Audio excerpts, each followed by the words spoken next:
Et je me suis complètement reconnue dans les valeurs en fait de ce projet de réussir le passage. Ça m'a apporté beaucoup d'espoir et l'envie de rejoindre, des personnes qui avaient envie de s'interroger sur ces questions-là et d'amener, des éléments peut-être concrets par la suite pour, rendre tout cela possible. Je vais d'abord, commencer par vous raconter comme une histoire, comme un conte, je vais vous expliciter les 2 grands passages que j'ai rencontrés.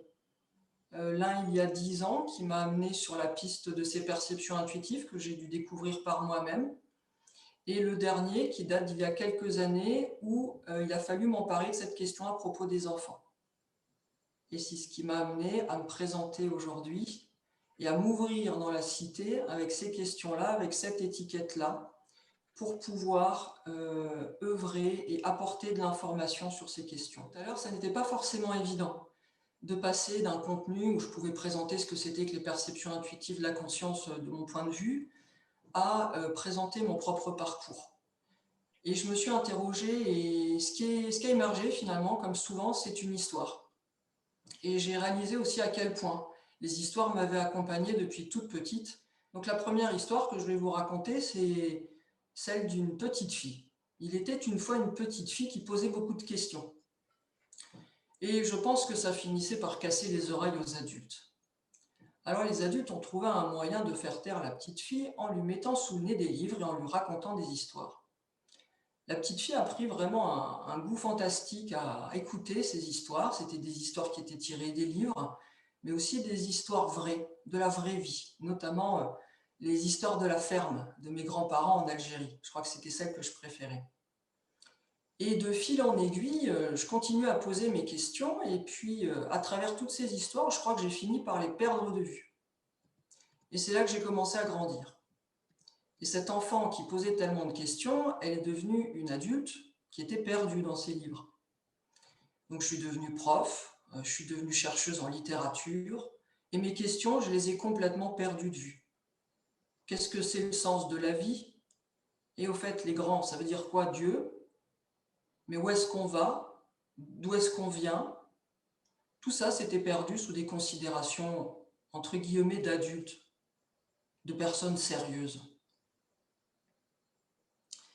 Euh, Pourtant, quand j'ai fait ma thèse, il y avait déjà un signe que j'ai pas perçu à l'époque, mais j'y parlais déjà beaucoup des enfants, et c'était pas du tout évident, parce que en parlant de Proust et de Jean Genet, les gens m'attendaient plutôt sur des questions autour de l'homosexualité, du désir, des choses comme ça, et j'en ai parlé, mais pourtant, pour moi, le plus important, c'était le positionnement de ces deux écrivains à propos de leur enfance.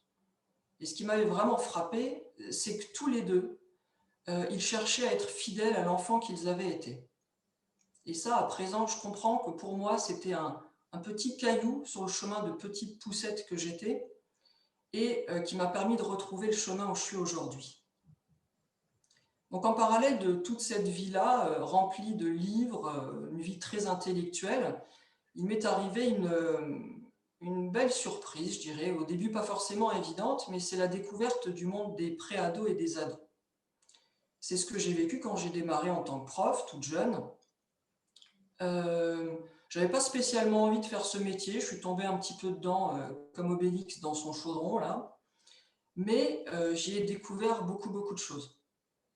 Et en particulier, que ce qui était important, c'est un petit peu comme ce soir, c'est pas tant le contenu académique que ce qui passe dans le lien d'être à être. Et ces jeunes-là, ils m'ont appris ça. Ils m'ont appris à être une personne authentique, à être une personne qui a envie d'être juste avec les autres. Et à partir de là, une fois que cette relation, elle pouvait être posée, à ce moment-là, on a pu partir à l'abordage. Tout était possible. Et ça a été des années à la fois difficiles et à la fois passionnantes pour moi. Donc j'ai une grande gratitude envers eux, envers elles, pour tout ce qu'ils ont pu m'apporter. Finalement, déjà, les profs à l'époque, c'était eux, c'était pas tant moi. Alors avec cette vie bien chargée, tout n'allait pas, tout n'allait pas dans la plus grande facilité. J'ai eu deux grosses alarmes au niveau de mon corps. Il a essayé de me ralentir. J'ai suivi un petit peu, puis en fait, j'écoutais rien. je continuais à multiplier les activités, multiplier les projets, à beaucoup, beaucoup lire, à beaucoup, beaucoup réfléchir. Et maintenant, je le comprends, ce que je ne voulais pas sentir à l'intérieur de moi, c'était comme une espèce de vide. Voilà, il fallait tout faire pour combler ce vide qui me faisait extrêmement peur. Et donc, le premier passage s'est déclenché à ce moment-là. Ce non-passage, ce passage-là, pour moi, c'est celui de la perte de l'envie. Je n'avais plus envie d'écrire, je n'avais plus envie de parler, de faire des colloques, etc. Et j'ai passé un moment à vivre une sorte de traversée du désert. Mais cette traversée du désert, elle a été féconde, puisqu'ont émergé mes premières histoires pour enfants. J'avais jamais eu l'idée d'écrire pour les enfants. Et une partie de mon être que j'avais occultée. Comme si, depuis toujours, j'avançais avec une impression d'étrangeté, voire même de monstruosité. Et je l'avais mis sur le compte de beaucoup de choses, sur le fait que j'avais des origines multiples, des traits de personnalité peut-être particuliers, voire même des questions d'orientation sexuelle. Et en réalité, ça n'avait rien à voir avec ça. Ce qui était dans l'ombre, c'était mes facultés de perception intuitive et sûrement également mes facultés de ressentir les émotions de façon générale. Et là, j'ai compris qu'en fait, j'avais avancé avec la moitié de moi-même jusque-là, pendant près de 35 ans. Je n'avais employé qu'une partie de ce que j'étais. J'avais misé sur la normalité, sur ce qui était acceptable, et puis bon, tant qu'à faire, j'avais misé aussi sur l'excellence. Donc c'était très bien pour les autres, je n'étais source de problème en rien, et moi j'avais arrêté de poser mes questions. Mais en arrêtant de poser ces questions-là, je me suis perdu. Et je suis là aussi dans la gratitude par rapport à cette sombre période qu'aujourd'hui je vois comme vraiment la porte qui m'a permis de me retrouver et d'en être là où je suis. Pourtant, je n'avais pas tout perdu. Mes perceptions, elles avaient continué à exister. Alors, elles se manifestaient dans des choses un peu... euh, voilà, finalement, je croyais que c'était le cas de tout le monde, en fait, et ce n'est pas forcément le cas de tout le monde. Il y avait cette grande faculté d'empathie, le ressenti de l'état des autres personnes, qui était parfois même envahissant, et le fait aussi que les autres me recherchaient comme une espèce de potion magique, qui apportait du calme, qui apportait des solutions. Mais je n'avais jamais interrogé ça comme étant quelque chose d'atypique. C'était ce que j'étais et je ne le questionnais pas. Il y avait aussi une sorte d'intuition qui m'a amené 2 fois à m'extraire d'événements où j'aurais pu perdre la vie. Donc là aussi, je crois que le lien n'a jamais été vraiment coupé. Et à partir de ce premier passage, il y a eu vraiment une révolution en moi. C'est-à-dire que ce côté très intellectuel, le rationalisme, il n'a pas disparu du tout, hein. C'est toujours ce que je suis également, mais il s'est mis entre parenthèses pour pouvoir accueillir toute la partie subtile, toute la partie sensible à l'intérieur de moi. Et là, j'ai multiplié des expériences, alors en récupérant mes facultés et peut-être même en développant de nouvelles.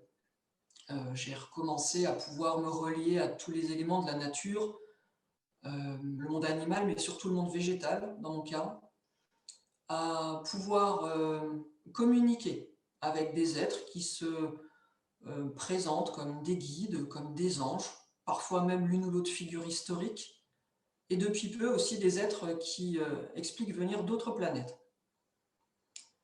J'ai commencé également à pouvoir reprendre contact avec des disparus. Ça s'est fait de façon spontanée. Ensuite, je l'ai testé d'une façon volontaire. Donc voilà, je dirais vraiment un espèce de festival, un feu d'artifice de plein de choses. Mais tout cela, je le vivais pour moi. C'était pas de la frime. Je le vivais pour moi parce que ça m'apportait beaucoup de choses, ça me faisait du bien. Plus j'avançais, plus je me sentais moi-même. Enfin, vraiment. Et cette part dans l'ombre, eh bien, en fait, je la reconnaissais. Quelque part, ça n'était pas une complète découverte, c'était ce que j'ai appelé du coup un réveil, avec un R devant le mot éveil. Et Je crois que je continue toujours à me réveiller un peu plus, tous les jours et à découvrir ce que signifie, être relié à ces mondes sensibles. Comme je suis quelqu'un d'assez curieux, je me suis dit: «Ben, après tout, ça marche pour moi, pourquoi ça marcherait pas pour les autres?» Alors avec des petits groupes d'amis, on a fait des expériences et j'ai vu que mes capacités, en fait, elles pouvaient fonctionner aussi pour d'autres personnes. Mais tout ça, j'avais décidé, en fait, de le laisser dans l'ombre. Moi, ça m'allait bien, mener ma vie de prof et de chercheuse de jour, et vivre ça, dans un à côté de ma vie. Voilà, l'histoire, elle était déjà plutôt belle, mais finalement, elle ne s'arrêtait pas encore là. Et le deuxième passage intervient à ce moment-là. C'est que je m'étais dit: «Ben, je peux continuer comme ça, à faire deux trois petites choses pour des adultes, moi j'apprends». Mais là où on m'a mis un vrai coup de pied aux fesses, c'est quand les enfants se sont présentés sur mon chemin. Alors, j'avais déjà côtoyé un premier enfant avec, mon grand-fils, et un deuxième enfant, pas du tout prévu, s'est amené dans nos vies, et avec lui, j'ai vécu les choses d'une façon très différente. Avec mes perceptions, grandes ouvertes, j'ai pu du coup, vivre les choses tout à fait autrement durant la grossesse et les premiers mois de son existence. Donc j'ai reçu énormément de visions, de rêves qui concernaient cet enfant, beaucoup d'éléments intuitifs aussi qui me permettaient de savoir ce qui était juste pour moi à cette période-là. Et là, j'avoue que j'ai clairement, triché parce que j'ai demandé, une fois que le petit était né, à pouvoir voir ce qu'il voyait. Parce que, il y a une expression que tout le monde connaît, c'est «sourire aux anges». Et là, oui, j'ai vu cet enfant, sourire aux anges et vivre des choses tout seul comme ça, alors qu'a priori, il n'y avait personne d'autre dans la pièce. Et alors là, c'était très rigolo, il y avait un animal protecteur qui s'est montré plusieurs fois. Il y a ma grand-mère qui était décédée quelques mois auparavant, qui s'est présentée pour la première fois. Ça a même donné lieu à un épisode un peu cocasse parce que je l'ai un peu rembarré en lui disant que venir pendant l'heure des biberons, c'était pas idéal. Mais elle m'en a pas tenu rigueur trop longtemps, elle s'est représentée quelques temps plus tard dans un autre contexte. Donc voilà juste quelques anecdotes. Ainsi aussi un épisode assez frappant, lorsqu'il était un peu plus grand lors de vacances où, des disparus se sont manifestés et je ne les ai perçus qu'après lui. Donc ce qui a donné lieu à une situation pas forcément amusante pour lui, mais qui m'a beaucoup appris et qui m'a donné des pistes, pour ce qui allait suivre. Parce que là non plus, l'histoire n'était pas terminée. On m'a fait rencontrer d'autres enfants qui vivaient ce type d'expérience. Et là, c'est là que les choses se sont vraiment ouvertes pour moi. Donc la première situation que je vais vous partager, parce que c'est la première et c'est celle qui me revient toujours à l'esprit, c'est une toute petite fille, elle ne devait pas avoir plus de 2 ans. Sa famille m'a contacté après avoir fait le tour de toutes les personnes qui auraient pu aider, à savoir un pédiatre, un ostéo, etc. Et tout ce petit monde a renvoyé à la famille que l'enfant, se portait parfaitement bien et qu'il n'avait donc du coup aucune réponse. Donc un petit peu à reculons, cette famille m'a contacté pour savoir si, la situation ne relevait pas d'un autre ordre. Donc je me suis rendue auprès de cette, famille, j'ai rencontré, la maman, la petite et puis la chienne qui avait l'air d'avoir un très fort lien avec l'enfant. La maman m'a réexpliqué les choses, la petite fille se cachait un petit peu derrière elle, mais je voyais bien qu'elle n'en perdait pas une miette. Et je lui ai demandé son accord de pouvoir essayer de comprendre ce qui se passait et du coup, si elle voulait bien accepter de me laisser aller voir dans sa chambre ce qui se passait. Donc elle m'a emmenée, j'étais escortée aussi de l'autre côté par la chienne et puis tout ce petit monde s'est installé. Moi, j'ai essayé de percevoir ce qui se passait et il y avait quelqu'un dans cette pièce-là et pas une personne en chair et en os, effectivement. La présence d'un disparu qui était lié à la famille, un parrain. Et il s'est excusé à plusieurs reprises d'avoir dérangé l'enfant, mais en même temps, c'était la seule personne qui pouvait le percevoir et il avait d'importants messages à transmettre. Donc ces messages, je les ai recueillis, je les ai transmis à la maman et nous avons œuvré ensuite pour, permettre à cette personne de partir dans une autre dimension. Les messages ont été transmis à la famille qui a pu, accomplir ce que demandait le défunt. La petite fille a retrouvé le sommeil, ses parents aussi, ce qui n'est pas, une mince chose. Et j'ai retrouvé cet enfant quelques mois plus tard parce qu'elle avait une autre visiteuse, mais qui n'était pas liée à la famille. Donc on a mis en place des choses un peu plus strictes, je dirais, pour qu'elle ne soit plus dérangée, du moins lorsqu'elle reste une toute petite fille dont c'est pas du tout le quotidien. Donc je dirais, voilà, ça c'est un premier pan. J'ai démarré avec ces rencontres avec des tout petits. Et alors, au niveau, c'est pas tout à fait chronologique, mais voilà, il y a un deuxième groupe que j'ai été amenée à rencontrer aussi, comme ça, de façon pas du tout prévue pour moi. Ce sont donc des ados.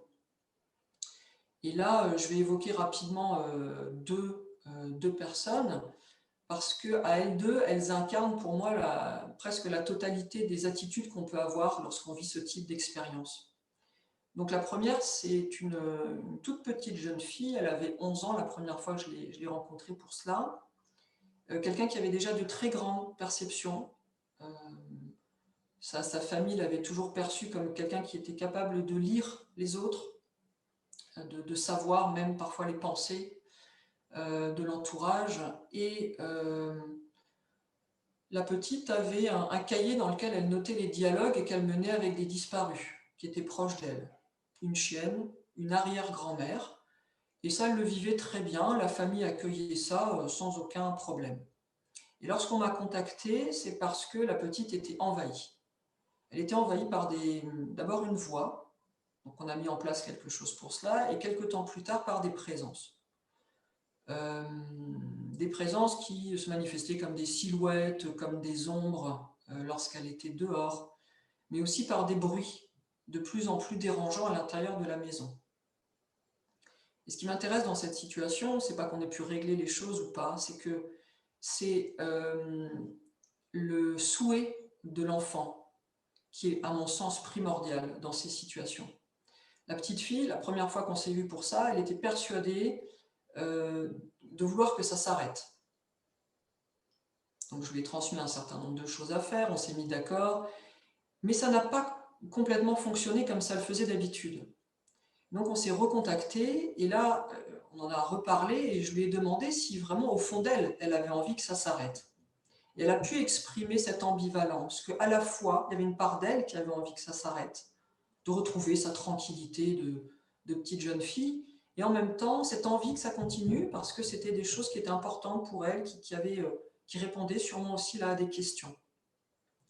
Donc voilà, cette ambivalence, elle me permet de dire que finalement, on a toujours le choix, et on a le choix de changer d'avis par rapport à tous ces phénomènes. Il n'y a rien qui nous est imposé, c'est à nous de prendre ça en charge et de choisir ce qu'on veut vivre avec tout ça. L'autre situation, c'est celle d'une jeune fille un peu plus âgée que j'ai rencontrée assez récemment, elle a 14 ans, et elle est venue me rencontrer, elle estime qu'elle n'a aucun problème. Donc ça déjà pour moi c'était génial. Les parents qui avaient voulu prendre le rendez-vous n'estimaient pas qu'elle avait un problème, donc ça c'était également vraiment génial. Mais ils voulaient juste faire un point avec ce qui s'était passé pour elle. Alors qu'est-ce qui s'était passé? Dans des lieux tout à fait fréquentés, en plein jour, elle s'était mise à voir des personnes qu'elle définissait elle-même comme n'étant pas de vraies personnes. Donc, en lui posant des questions, elle a pu un peu préciser de quoi il s'agissait pour elle. Et alors, elle m'a donné un exemple que je trouve assez clair. Elle a vu un jeune homme qui traversait un couloir dans son collège. Donc, il est sorti d'un mur et il a disparu dans un renfoncement. Mais elle, ça ne l'a pas inquiétée. C'est en parlant avec ses amis qu'elle s'est dit, tiens, ils ne l'ont pas vu. Pourquoi il n'y a que moi qui le vois, et pourquoi eux trouvent que c'est bizarre d'avoir vu ça? Donc on a discuté, et il y a une phrase de cette jeune fille qui m'a vraiment frappée.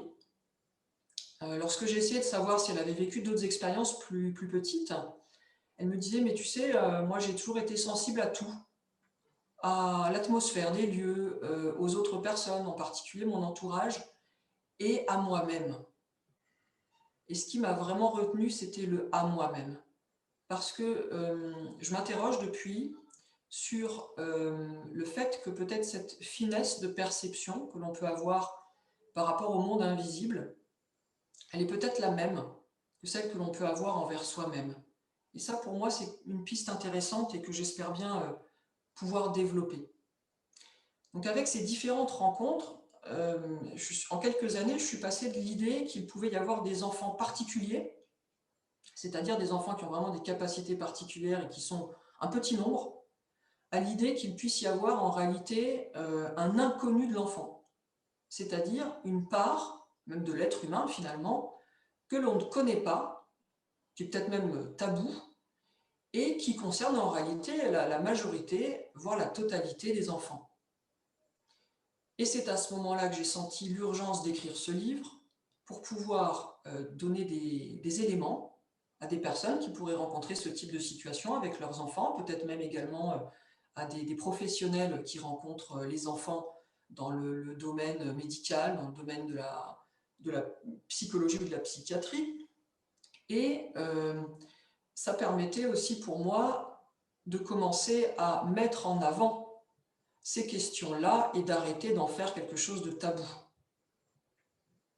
Mais à partir de là, je ne pouvais plus continuer à exercer mon métier de la même façon. Je ne pouvais plus continuer à être une prof classique dans le système et en même temps pouvoir vivre, je dirais, sans aucune retenue, cette nouvelle appréhension du monde. Et donc j'ai choisi d'arrêter d'enseigner la littérature pour enseigner d'autres histoires et d'enseigner aux personnes non pas comment devenir médium ou devenir ceci ou cela, ça n'a absolument rien à voir, mais comment pouvoir faire émerger en eux ces perceptions qui sont là, en fait, à mon sens, c'est plus de la maïeutique qu'autre chose, mais pouvoir les accompagner sur ce chemin-là et leur faire comprendre qu'ils sont des personnes tout à fait comme monsieur et madame tout le monde. Et c'est d'ailleurs une des choses qui me frappe après la sortie du livre, c'est que ce sont des adultes qui n'ont pas choisi de lire ce livre pour leurs enfants, mais pour eux-mêmes, et qui se reconnectent à l'enfant qu'ils étaient. Et donc, du coup, moi, ma participation au passage, pour l'instant, elle est là, quoi. Elle est dans le fait de pouvoir dire à des gens, bah écoutez, voilà votre histoire, voilà d'autres histoires, et peut-être que tous ensemble, avec nos histoires rassemblées, eh bien, on est en train d'éclairer un aspect de l'être humain que nous ne connaissions pas encore. C'est peut-être que des balbutiements, mais ces balbutiements, à un moment, il faut bien se décider à les mettre au jour. Et il y a d'autres personnes qui s'emparent de ça, avec d'autres axes de compréhension. Hein. J'ai cherché, bien sûr, tout ça, et je vais encore découvrir des tas de choses, mais je dirais que ce sont simplement d'autres façons d'aborder les choses. Je pense notamment au docteur Melvin Morse, qui s'est spécialisé dans l'étude des expériences de mort imminente des enfants. Il reste 5 minutes, Myriam. Super, merci. Il aborde ça avec la question de la différence entre le cerveau droit et le cerveau gauche. Il y a Hélène Aron qui aborde ça aussi, mais du côté de l'hypersensibilité. Elle va peut-être pas aussi loin par rapport aux perceptions de l'invisible, mais il y a vraiment des choses qui se recoupent. Et puis en France, il y a Marie-Françoise Neveu qui parle des enfants actuels, qui a beaucoup de pistes autour de ces questions-là. Mais c'est encore une autre façon d'aborder les choses. Donc moi, je me suis positionnée, alors c'était difficile pour moi de me positionner. Qu'est-ce que je suis là-dedans ? Je suis une scientifique, mais je suis une scientifique de sciences humaines. Voilà, c'est pas pareil. Je ne suis pas une soignante, je ne suis pas psychologue, je ne suis pas médecin. J'ai été prof, donc j'ai longtemps côtoyé les jeunes, donc je pense que j'ai acquis un certain nombre de connaissances par rapport à ça et je continue à me former dans ce domaine-là. J'ai été chercheuse et j'ai mon expérience. Et là, je me suis dit, mais en fait, tu es légitime. Pourquoi ? D'abord parce que tu es un être humain. Et en tant qu'être humain, tu as le droit de questionner ce que c'est que être humain. Donc déjà là, je me suis sentie légitime. Et je me suis sentie légitime, donc justement, pour avoir été cet enfant et d'être encore cette femme des livres, dans le sens qui me paraissait important de continuer à rassembler ces histoires et à les transmettre. Et là, je recroise une chose qu'a écrit Laurence là, dans Oser l'invisible. C'est de s'adresser à ces générations futures. Et moi, je les imagine comme ça, je les imagine en fait rire, mais sans moquerie, rire avec beaucoup de bienveillance envers les anciens qui auront essayé de réapprendre tout ça. Parce que ces jeunes-là, eux, ils sauront pleinement ce que c'est que l'ouverture du cœur. Ils sauront pleinement ce que c'est que la conscience, comment elle est parfaitement tissée avec le corps. Ils seront largement au-delà de toutes ces limitations du temps et de l'espace que nous vivons encore et dont nous sommes en train de nous extraire. Et donc j'ai cette image qui m'accompagne et ça me donne beaucoup de joie et beaucoup de confiance pour la suite. Donc ce que je vais dire pour conclure, c'est que je suis persuadée que pour le passage, c'est entre autres les enfants qui vont nous ouvrir la voie. Parce qu'ils sont les éveilleurs, parce qu'ils sont les enseignants de ce que nous, adultes, on a besoin de réapprendre. Eux, ils le vivent déjà, il n'y a qu'à les regarder, qu'à les questionner là-dessus. Ils ont énormément de choses à nous transmettre à ce propos. Et autre élément de confiance, c'est que ces enfants, ils ne mettront plus de verrou sur leur être profond, comme j'ai pu le faire, comme d'autres ont pu le faire encore, parce que leur être profond, il est déjà là lorsqu'ils arrivent et il est tellement puissamment assumé que ça n'est pas possible. Et ils ne le souhaitent pas du tout. Donc, ce que je nous souhaite, c'est de les suivre, de suivre la direction qu'ils nous donnent et d'aller vers ce passage avec confiance. Voilà, pour moi, je m'arrête là et je vous remercie à tous et toutes de votre attention.